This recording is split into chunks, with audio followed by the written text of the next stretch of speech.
일본에서 말이죠, 어떤 분이 실험을 했습니다. 이런 유리병에다가, 이런 컵이지만 유리병에다가 밥을 퍼가지고 두 개를 같이 넣어놓고요, 이제 위에 밀봉을 합니다. 그리고 나서 그 두 개의 병을 놓고 아침마다 이 사람이 한 병에는 이렇게 얘기했습니다. 고맙습니다, 이 얘기를 했고요, 또 이쪽에 있는 한 병에다가는 이렇게 얘기했습니다. 망할 놈, 이렇게 얘기했다는 거예요. 그래서 한 달 동안을 이제 이 병에 있는 것들이 어떻게 변화되어지는가, 이것을 이 사람이 실험을 하게 됩니다. 아침마다 일어나 가지고요, 이쪽 병을 바라보고서는 뭐라고요? 뭐라 그랬다고요? 이쪽에는 고맙습니다. 이쪽 바라보고는 망할 놈. 이쪽 보고는 아이, 왜 몰라요? 다시. 자, 이쪽 보고는 고맙습니다. 이쪽 보고는 망할 놈. 이쪽 보고는 망할 놈. 이쪽 보고는 고맙습니다. 아침마다 일어나가지고 사람이 그렇게 이 병을 바라보면서 말이죠, 병 속에 밥을 담아놓고 이렇게 이야기를 하는 거예요. 그래서 한 달이 지났어요. 한 달이 지난 다음에 가만히 봤더니요, 이 고맙습니다 라고 말했던 그 병은요, 그 밥은, 속에 있는 밥은 어떻게 됐냐고 하면 발효가 잘 되어가지고 말이죠, 아주 누룩처럼 아주 푸근한 향기를 풍기는 그러한 이제 밥이 되었고요, 이쪽에 망할 놈이라고 말했던 그 밥은 말이죠, 아주 시커멓게 썩어가지고요, 이제는 아주 보기도 흉악할 정도로 그렇게 부패해버리고 말았더라라고 하는 거예요. 그래서 이 사람이 말이죠, 이 사건, 이 두 개 실험 결과를 가지고 이제 TV에 가서 이렇게 발표를 했습니다. 내가 한 달 동안 이렇게 얘기했더니 이 무생물인 밥도 이렇게 변화가 되어지더라. 오늘 우리가 가만히 바라볼 때 여러분, 이 물이라고 하는 것도 마찬가지예요. 우리가 볼 때는 똑같은 물이지만은요, 이 물도요, 우리들이 어떻게 내가 이것을 바라보고 어떻게 말하는가에 따라서 물도 바뀐다는 거예요.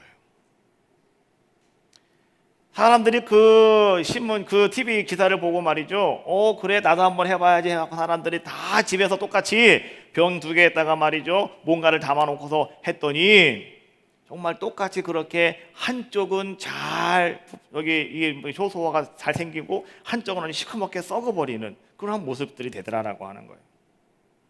그런데 어떤 한 집에서는 말이죠, 좀 특별한 실험을 또 했다고 합니다. 그 집은 한 개를 더 만들어 갖고요, 한 개한테는 고맙습니다, 한 개한테는 망할 놈, 그리고 한 개는 또 만들어 놓고 아예 쳐다보지도 않았답니다. 그리고 나서 한 달 뒤에 다시 이제 세 개를 같이 다 이렇게 보았더니 정말로 고맙습니다라고 얘기했던 것은 어때요? 누렇게 잘 발효가 되었고, 망할 놈이라고 얘기했던 그 밥은 시커멓게 썩어 있었고요.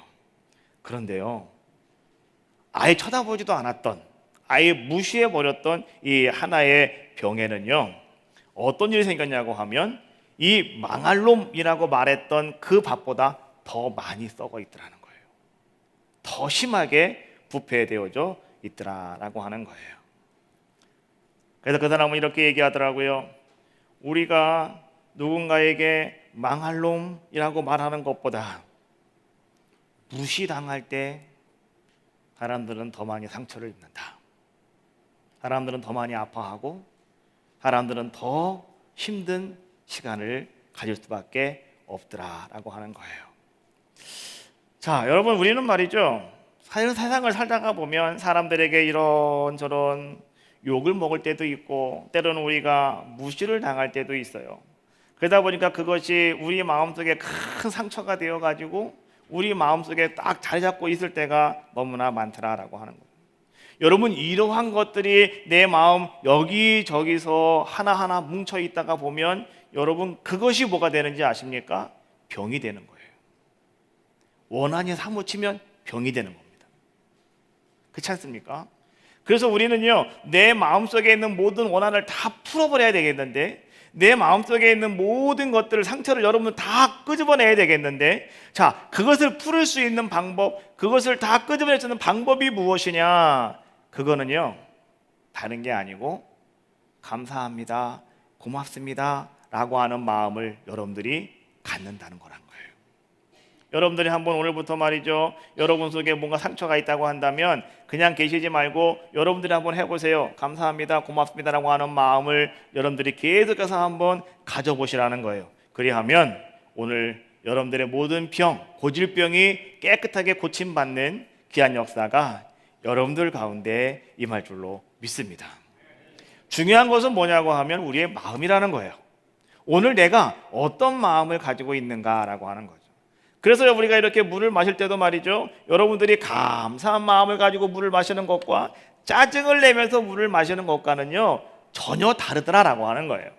여러분들이 물을 마셨습니다. 그러면 우리는 말이죠, 매일 몸속에 말이죠, 우리는 한 200리터의 물이 필요하답니다. 그래서 그 물이 신장을 통과해가지고 우리의 온 몸에 깨끗하게 그 물들이 잘 전달되어질 때, 그때 우리는 건강하게 살아갈 수가 있는데 말이죠, 여러분들이 감사합니다 라고 하는 마음을 가지고 이 물을 마시면 그 물이 여러분 물과 신장을 통과하면서 말이죠, 깨끗한 물로 잘 정화가 되어가지고 여러분 몸 장기마다 그것이 잘 영향력을 주는데, 여러분들이 말이죠, 물을 마시면서 짜증을 내면서 물을 마시면 어떻게 되느냐, 그것이 말이죠 여러분의 장기를 손상시킨다는 거예요. 그래서 여러분들이 어떤 사람이 된다고요? 아픈 사람이 되는 거예요. 자, 여러분, 오늘 우리는 말이죠 모든 삶을 살아감에 있어서 정말 여러분 감사의 삶을 살아가시기를 주님의 이름으로 축원합니다. 내가 감사하는 삶을 살아가는 것이 여러분 내 모든 문제를 다 풀어나갈 수 있는 가장 근본적인 모습이다라고 하는 거예요. 항상 기뻐하는 거 중요합니다. 하지 말고 기도하는 거 중요합니다. 또 중요한 게 한 가지가 있는데 그것이 뭐냐? 감사한다라고 하는 거예요. 내가 기뻐만 하고 내가 기도 많이 한다 할지라도 감사하지 못하면 그때 우리의 삶은 바뀔 수밖에 없다라고 하는 거죠.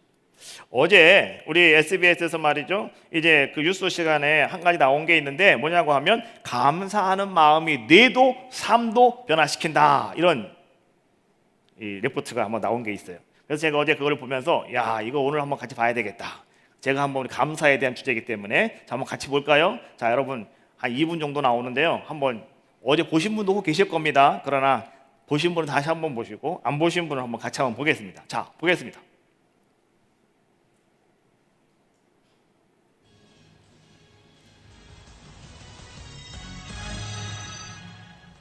감사하는 마음을 갖고 살면 행복해진다. 당연한 말이지만 잊고 지내게 되죠. 그런데 실제로 감사하는 마음을 가지면 우리 뇌가 변하고 삶도 달라질 수 있다는 사실이 의학적으로 증명됐습니다. 남주현 기자가 보도합니다. 엄마가 내게 해주셨던 여러 가지 고마운 일들을 하나하나 생각하면서 30대 직장인에게 어머니에 대한 고마움을 떠올리게 하는 메시지를 5분 동안 들려줬습니다. 심장박동이 안정적인 파형을 그리고 표정은 편안해집니다. 엄마하고 손잡고 시장에 가서 그 초콜릿 샀던 그런 옛날 추억들도 떠오르더라고요. 그런 좀 아련한 기억들. 잠시 뒤 자책하고 원망하라는 메시지를 들려줬더니 서서히 표정이 굳어집니다. 나를 늘 화나게 하고 괴롭히는 사람들의 얼굴을 떠올려 보세요. 감사하거나 반대로 원망할 때 표정만 달라지는 게 아닙니다. 국내 대학병원 연구팀이 두 가지 상반된 감정을 느꼈을 때 심박수와 뇌의 변화를 측정해 봤습니다. 감사할 때의 심박수 평균은 차츰 감소하는 반면 원망하면 스트레스를 받을 때처럼 증가합니다. 심박수가 달라지는 건 상황에 따라 우리 뇌도 계속 변하기 때문입니다. 측좌핵 등 뇌 여러 부위에 걸쳐 있는 보상회로가 즐거움을 관장하는데요. 감사하는 마음을 가지면 보상회로가 뇌의 많은 부위에 연결돼 즐거움을 더 잘 느끼게 된다는 게 기능 MRI 영상으로 확인됐습니다. 흥분되기도 하고 억제되기도 하고 하는데 그게 이제 계속 반복해서 나타날 때 변화들이 쌓여서 영구적인 효과로 나타날 수 있는 거죠. 누군가를 탓하고 원망하기보다 늘 감사하는 마음을 가지려고 애쓰면 우리 뇌가 변하고 삶도 달라진다는 얘기입니다. SBS 남주현입니다. 예, 자, 여러분 잘 보셨던 것처럼 자, 감사하는 마음이, 감사라고 하는 것이 어떤 것인가, 얼마나 중요한가라고 하는 것을 우리에게 얘기하고 있는 거예요. 우리는 2018년을 맞이하면서 하나님을 기쁘시게 하는 사람이 되자, 하나님을 기쁘시게 하는 자가 되자. 그래서 우리는 말이죠, 제가 여러분들에게 첫 번째로 드린 말씀이 뭐냐고 하면 히브리서 11장 6절에 있는 말씀처럼 믿음이 없이는 하나님을 기쁘시게 할 수 없다. 그래서 믿음의 사람이 되셔야 된다. 그래서 여러분 가장 중요한 것은 여러분들이 믿음 있는 사람이 되셔야 돼요. 믿음이라고 하는 것 전제로 하신 상태에서 그 다음에 우리는 뭘 해야 되느냐? 오늘 우리 주교에 있는 말씀 데살로니가전서 5장 16절로 18절에 있는 말씀, 제가 지금 4주째 계속 이 본문 말씀만 갖고 설교하고 있잖아요. 자, 여러분 항상 기뻐하셔야 되는 거예요. 어디에서? 그 믿음 위에서. 두 번째, 쉬지 말고 기도하셔야 되는 거예요. 어디에서? 믿음 위에서. 세 번째, 오늘 우리가 함께 말하려고 하는 범사에 감사하는 자가 되셔라, 이런 얘기예요. 그러면 우리는요, 범사에 감사한다고 하는 것은 과연 뭘까?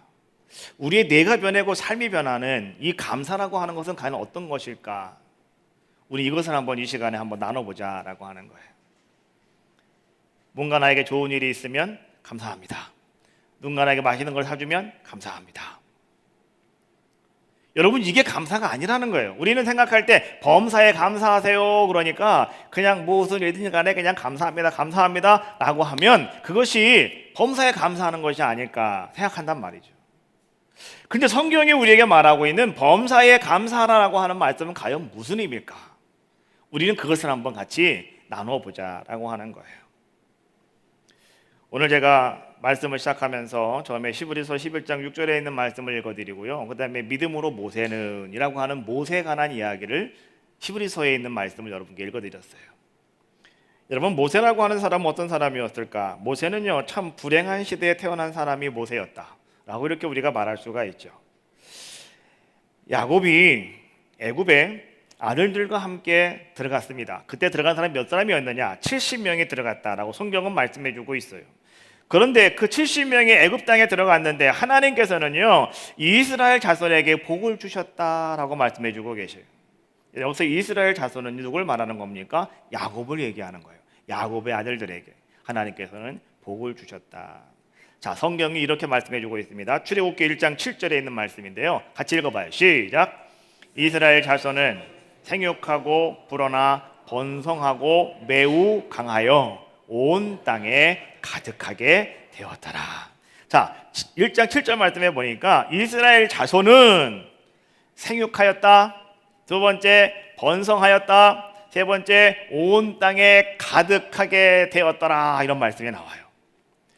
자, 여러분, 이 말씀은요, 하나님께서 하나님의 사랑하는 자녀들에게 주시는 약속의 말씀이었고, 또 하나님께서 그대로 행하시는 축복의 말씀이 바로 이 말씀이었습니다.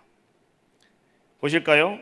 창세기 1장 28절 말씀해 보니까 하나님께서 아담과 하와를 만드시고 하나님이 그들을 축복하시면서 주신 말씀이 거기 나오고 있거든요. 한번 읽어봅시다.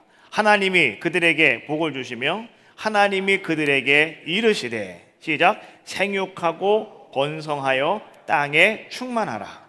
땅을 정복하라. 바다의 물고기와 하늘의 새와 땅에 움직이는 모든 생물을 다스리라 하시니라. 하나님께서 아담과 하와를 창조하신 다음에 하나님께서 그들을 축복하시며 하신 말씀이 이 말씀이에요. 생육하고 번성하고 충만하여라.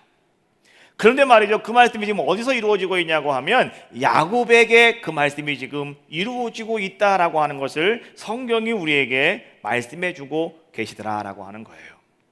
여러분, 이 하나님의 말씀은요, 야곱에게서 끝나는 것일까요? 아니에요. 이 말씀은 지금도 여전히 이루어지고 있는 말씀인 줄로 믿습니다.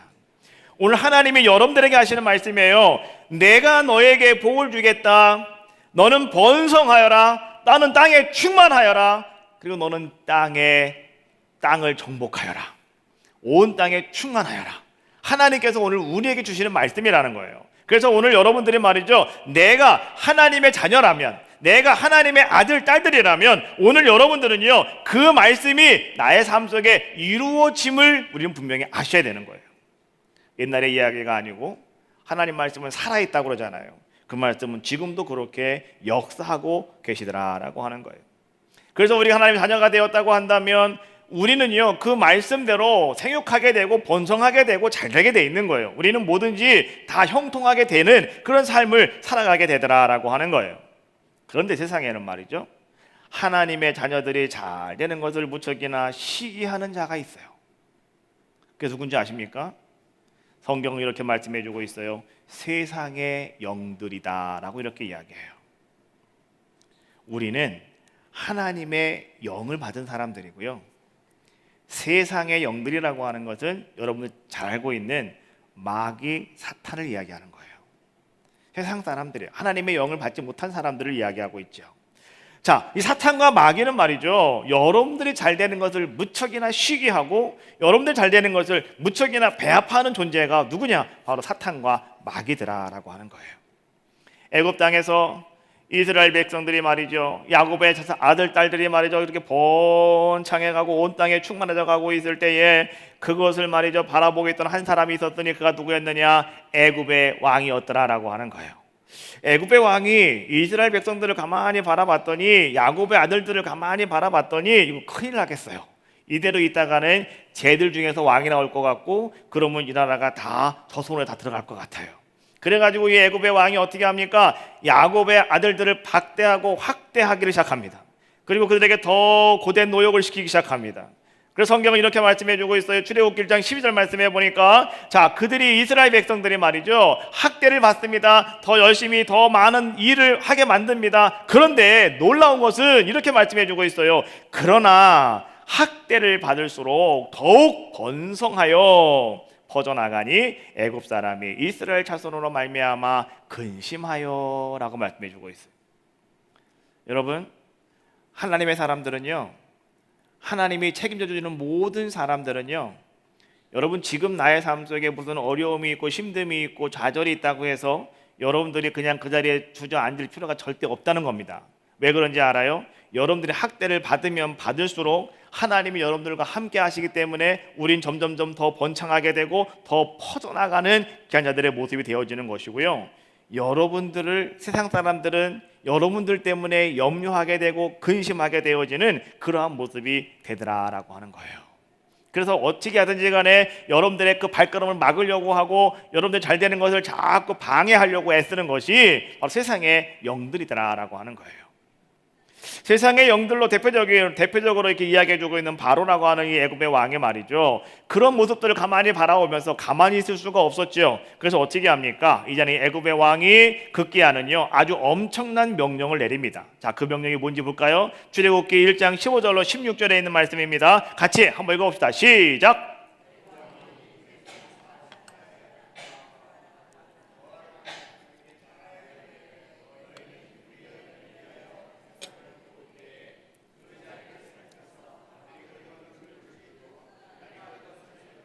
자, 애굽의 왕이 말이죠, 시브리 산파 두 사람을 부릅니다. 그 사람이 누구냐고 하면 시브라라고 하는 사람과 부하라고 하는 사람이었어요. 이 사람들은요, 오늘날로 말하면 산부인과 원장쯤 되는 사람들이에요. 근데 하여튼간 히브리 사람들이 아기를 낳으면 거의 이 사람들이 가서 아이를 다 받아준단 말이죠. 그 사람들을 불러가지고 이렇게 얘기합니다. 너희들이 오늘부터 내가 너에게 특별한 명령을 내리겠는데, 자, 이제 너희가 히브리 사람들, 히브리 여인들이 아이를 낳거든, 너희는 가서 그들을 잘 도와서 해산을 할 텐데, 해산을 도와줄 때 그 자리를 살펴보아라. 다시 말하면 눈치껏 잘 상황을 보라는 거예요. 그리고 나서 아들이거든 죽여라. 딸이면 살려주고 아들이면 죽여라. 왕이 산파들에게 지금 명령을 내리고 있는 거예요. 여러분, 이 산파 두 사람, 시브라와 부하라고 하는 이 여인이 말이죠, 이 왕의 명령을 들었으니 이 사람들이 그 명령을 무시할 수도 없는 거예요. 근데 중요한 것은 뭐냐고 하면 자리를 살펴서, 이게 뭐예요? 눈치껏, 이런 얘기예요. 눈치껏 사람을 죽이라는 거예요? 죽이지 말라는 거예요? 죽이라는 거예요. 여하튼 간에 죽이라는 거예요. 누구를? 아들 태어나면 무조건 되고 죽이라는 거예요. 눈치껏 잘 죽여라, 이런 얘기예요. 근데 말이죠, 오늘 성경에 보니까 이 시브라라고 하는 사람과 부하라고 하는 이 산파는 어떤 사람들이었냐고 하면 하나님을 경외하는 사람들이었다라고 성경은 말씀해주고 있어요. 그래서 하나님을 경외하는 사람들의 모습이었기 때문에 어떻게 우리가 하나님의 그 하나님의 역사하심 속에서 우리가 반대적인 일을 할 수가 있겠느냐고, 우리 그렇게 할 수가 없다고, 하나님 살아계신데 어떻게 내가 왕의 명령을 따라갈 수가 있겠느냐고. 그래서 왕의 명령을 무시하고요, 오늘 이 사람들이 아이들을 죽이지 않았습니다. 왕의 시간이 지나도 가만히 보니까 남자아이들이 죽는 애가 없어요. 점점 더 계속 번창해져 가고 점점 더 많이 늘어나고 있는 거예요. 그래서 이제는 이 바로가 더 이상은 내가 그냥 두지 않겠다. 더 이상은 내가 이대로 참을 수가 없다라고 생각을 하고요. 이제는 그가 왕으로서 모든 백성들에게 명령을 내립니다. 그것이 뭐냐고 하면 출애굽기 1장 19절에 있는 말씀인데요. 19절에 맞이죠. 19절에 있는 말씀은 산파들에게 왜 애를 안 죽였느냐고 막 이렇게 막 가서 노발대발을 하니까 그 산파들이 하는 얘기가 우리가 가보면 시부리 여인들은 너무 건강해서 우리가 갔더니 벌써 다 아기를 낳습니다. 그래서 우리가 그 난 아기를 어떻게 죽이겠습니까? 우리 못 죽였습니다. 이렇게 핑계를 댔잖아요. 그래가지고 이제 이 바로 왕이 너무 화가 나가지고 말이죠. 뭐라고 명령을 내리냐고 하면 이렇게 명령을 내려요. 이제부터 남자 아이가 태어나면 무조건 내고 다 갖다가 나일강에 집어 던져라. 그리고 여자 아이가 태어나면 살려주어라. 자, 여러분, 남자로 태어난 순간에 그 아이들은 전부 다 나일강으로 던질 수밖에 없는 상황. 그러한 정말로 아주 불행한 시대에 태어난 대표적인 사람이 누구냐? 바로 그 사람이 모세였더라라고 하는 거예요. 그래서 제가 초장에 모세는 참 불행한 시대에 태어난 사람이다라고 이야기한 거예요. 어찌 보면 그것이 모세의 운명일 수가 있고, 어찌 보면 그것이 말이죠, 모세에게 있어서 모세는 뭐 그런 불행을 가지고 태어난 사람이다라고 말할 수밖에 없는 그러한 모습이죠. 그런데 여러분, 하나님은 그러한 불행의 사람 모세를 행운의 사람으로 바꾸어 주시는 놀라운 역사를 이루어 주셨더라라고 하는 거예요. 하나님은 어떤 분이실까? 하나님은 뒤집기의 명수가 하나님이시다. 완전히 뒤집어 버리시는 걸 잘하시는 분이 하나님이시랍니다. 여러분, 고은정 씨가 쓴 하루 한 줄 마음 산책이라고 하는 책에 이런 얘기가 나와요. 자사를 거꾸로 읽으면 살자가 되고, 역경을 거꾸로 읽으면 경력이 되고, 문전박대를 거꾸로 읽으면 대박 전문이 되며, 내 힘들다를 거꾸로 읽으면 다들 심내가 된다. 자살 거꾸로 읽으면 뭐예요? 살자. 내 힘들다 거꾸로 하면 다들 힘내, 이런 말이 된다는 거예요. 그러니까 뭔가 거꾸로 뭔가가 뒤집어지면은요, 뭔가가 다 바뀌어져 버리고 만다는 거예요. 금지 거꾸로 읽으면 뭐예요? 지금, 이런 뜻이 되는 것처럼. 자, 하나님은 여러분 우리의 인생에 있어서 우리를 그렇게 뒤집어 버리시는 분이 누구시냐? 바로 그분이 우리 하나님이시더라라고 하는 거예요. 여러분, 그처럼 말이죠, 하나님은 이 모세의 인생을 그렇게 뒤바꿔 버리셨어요. 죽을 수밖에 없는 자의 모습이었지만은, 근데 하나님께서는 말이죠, 오늘 그 모세를요, 이제는 아주 귀한 자의 모습으로 바꿔주시는 놀라운 역사를 이루게 되었더라라고 하는 거예요. 그가 태어났을 때 그의 모세의 어머니는 말이죠, 왕이 그런 명령을 내려놨기 때문에 지금은 누구든지 간에 남자아이가 태어나면 갖다가 나일강에 던지는 것이 그냥 정석이었어요. 내가 낳다 할지라도, 왜요? 얘를 안 던지면 자기가 죽어요. 그러다 보니까 이런 생각을 하는 거죠. 아이야 뭐 또 낳으면 되는 거지. 그래가지고요, 내가 죽으면 안 되니까. 그래서 부모들이 말이죠, 남자아이가 태어나지 않기만을 바라고 있는 거예요. 제발 딸이 좀 태어났으면 좋겠다, 이런 마음을 가지고 딱 아이를 낳는데, 그 아이가 누구예요? 남자아이더라는 거예요. 근데 모세의 엄마가 가만히 봤더니 이 아이가 우는 울음소리가 너무나 우렁차고 말이죠, 얼굴 생김새를 가만히 봤더니 너무너무 잘생겼더라는 거예요. 그래서 이 엄마가 이 아이를 도저히 갖다가 나일강에 던질 수가 없더라는 거죠. 그래서 이 엄마가 자기 생명을 걸고 이 아이를 집에서 키웁니다. 석 달을 키웠대요. 석 달을 키웠더니 이제는 아이가 어느 정도 키가 크고 아이가 몸집이 불어나다 보니까 이제 울음소리가 너무나 더 큰 거예요. 얘를 더 이상은 숨겨서 키울 방법이 없는 거예요. 왜요? 걸리면 온 식구가 다 죽을 수밖에 없으니까. 그래서 이제는 어떻게 합니까? 이 엄마가 하는 수 없이 이제는 이 아이를 어떻게 합니까? 데리고 나가서 갈대 상자에다가 이 아이를 집어넣고요, 이제 이 아이를 나일강에 들고 가서 나일강에 띄우는 그런 일을 하게 되는 거예요. 자, 근데 여러분 잘 보십시오. 하나님은 어떤 분이신가? 하나님은요, 우리가 무엇인가 생명을 걸고 우리가 무엇인가를 하겠다라고 하는 모습을 가지고 내 생명과도 그걸 바꾸겠다라고 하는 마음을 가지고 여러분들이 그 일을 진행해 나가면, 신실한 믿음 속에서 그 일을 진행해 나가면 하나님은 절대 외면하지 아니하시고 하나님은 그와 함께 더불어서 그 일을 준비하시는 분이 누구시냐? 그분이 하나님이시더라라고 하는 거예요. 모세의 엄마가 모세를 상자에 담아가지고 저 나일강 물이 흘러가는 상류에 올라갔습니다. 그리고 자기 아이에게 애야 잘 가라, 꼭 너 살아나기를 원한다 하면서 말이죠, 그 아이를 이제 갖다가 띄워요. 띄울 때 그 엄마의 마음이 어떻겠습니까? 너무나 아픈 마음이겠죠. 그러나 어떻게 하겠어요? 할 수 없죠. 그래서 그 아이를 띄웠는데요, 그런데 그때 하나님께서는요 어떻게 역사하는지 여러분 알고 계십니까? 그 나라의 왕 바로의 딸이 있는데 공주예요. 근데 그 바로의 딸 공주가 말이죠, 왜 하고한 날 딴 날도 다 나와서 물놀이를 하고 쉬울 수가 있는데 그날 맞춰가지고요 그가 이제 나일강에 목욕을 하러 간 거예요. 거기에 앉아가지고 말이죠, 여러분 보십시오. 공주가 목욕을 하러 가면 자기 혼자 가겠습니까? 시녀들이 따라갈 것이고 또 거기에 먹을 것도 많이 가져갈 것이고 또 거기에 막 군사도 따라갈 것이고 막 그렇게 될 거 아니겠습니까?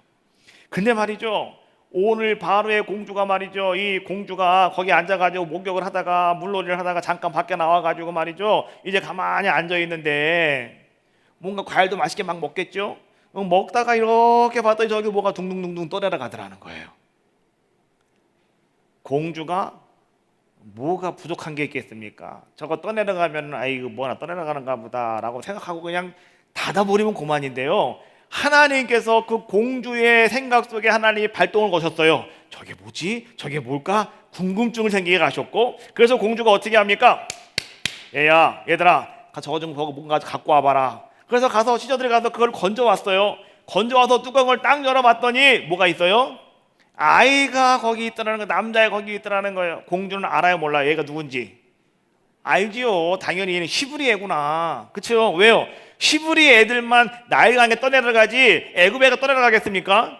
절대 안 떠내려가요. 애굽 애들은. 이거 분명히 히브리 애인 거 분명히 아는 거예요. 근데 공주가 그 아이를 보는 순간에 마음속에 어떤 마음이 생기냐고 하면 불쌍한 마음이 생기는 거예요.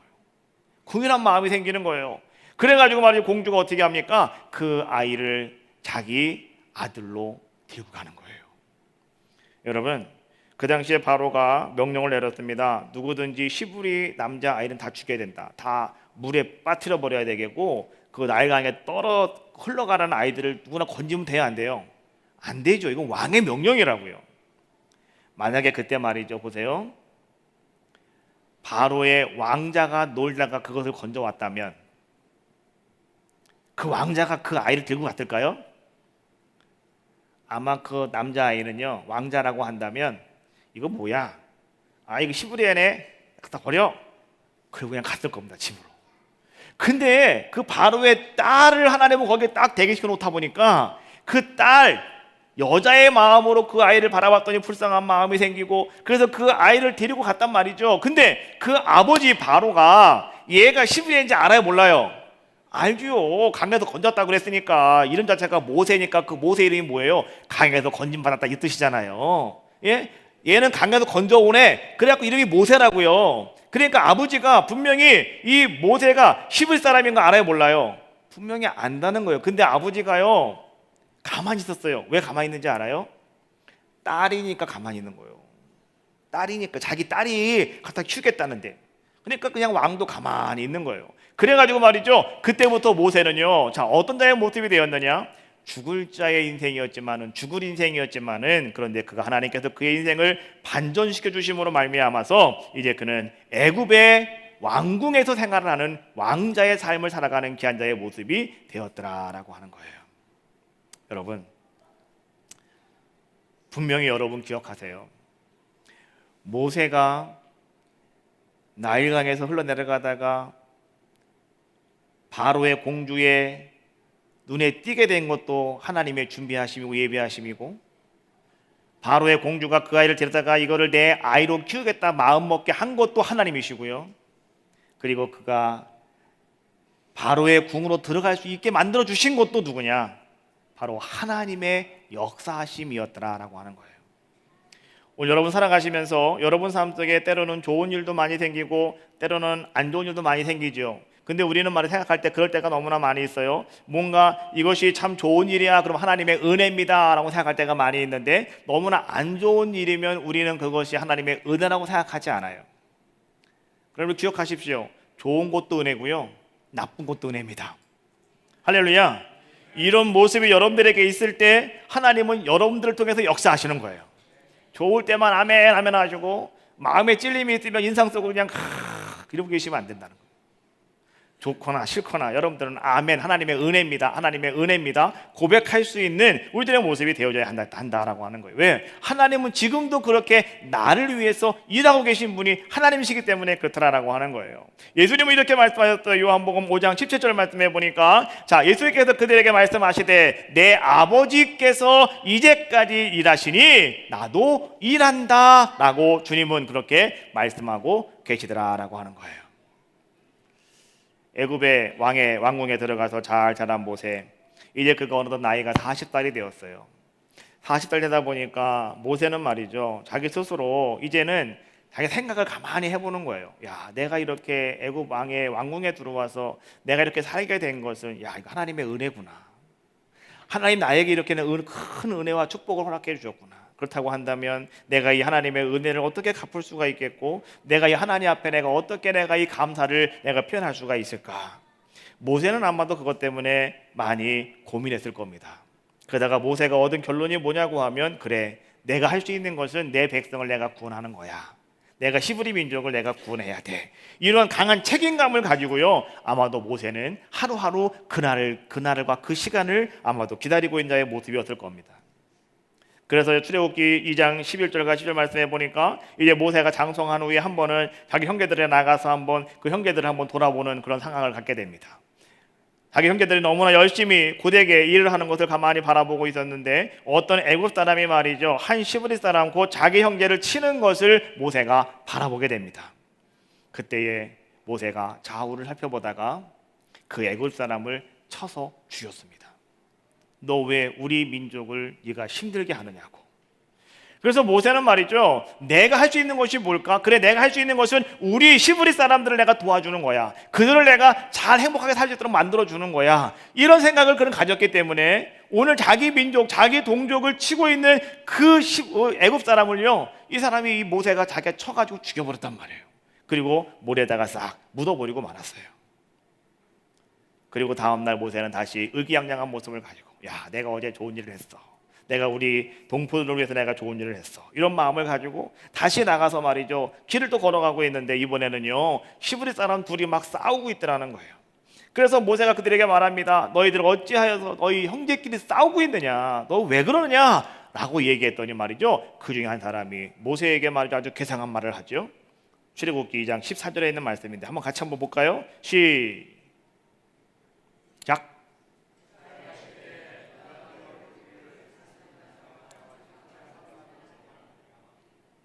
다음.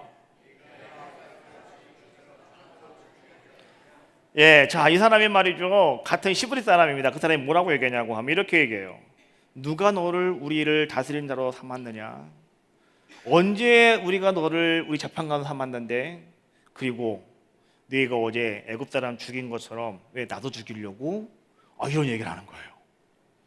그 말을 듣던 모세는 갑자기 머리가 퍽해지죠.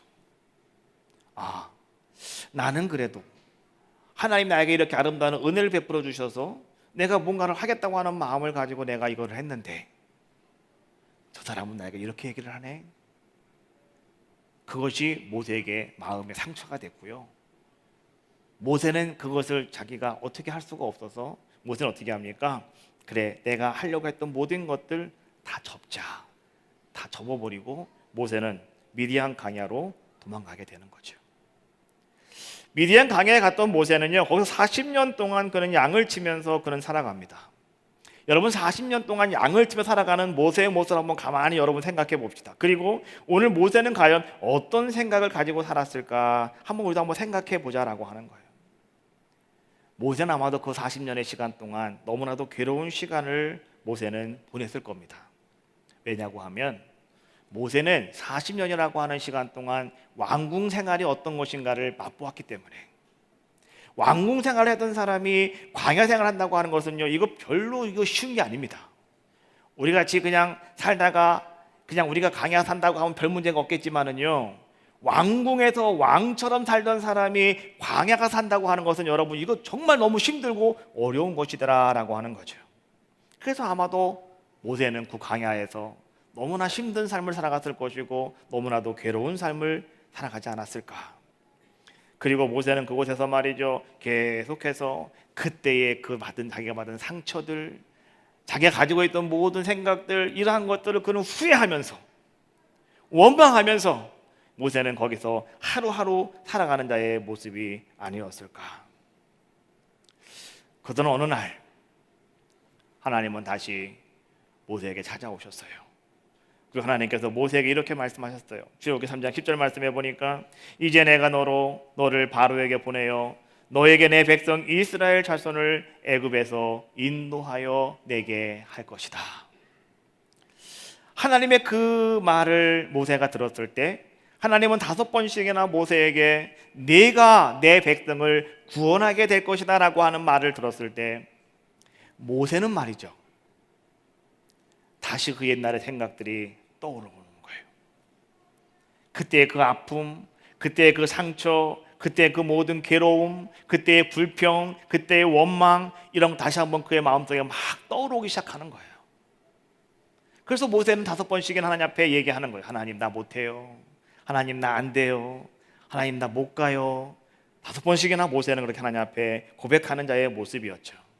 그런데요, 중요한 것은 모세는 40년이라고 하는 시간 동안 모세는 어떤 자의 모습이 되었냐고 하면, 처음에는 그가 불평이 있고 원망이 있고 좌절이 있었지만은요, 그런데 모세는 그곳 광야에 40년 동안을 살아가면서 어느 날부턴가 그는 자기가 가져온 모든 원망이 다 사라져버리고 말았어요.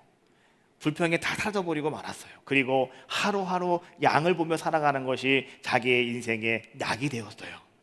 그래서 모세는 말이죠, 이렇거나 저렇거나 모세는 그냥 하나님 감사합니다. 오늘도 감사합니다.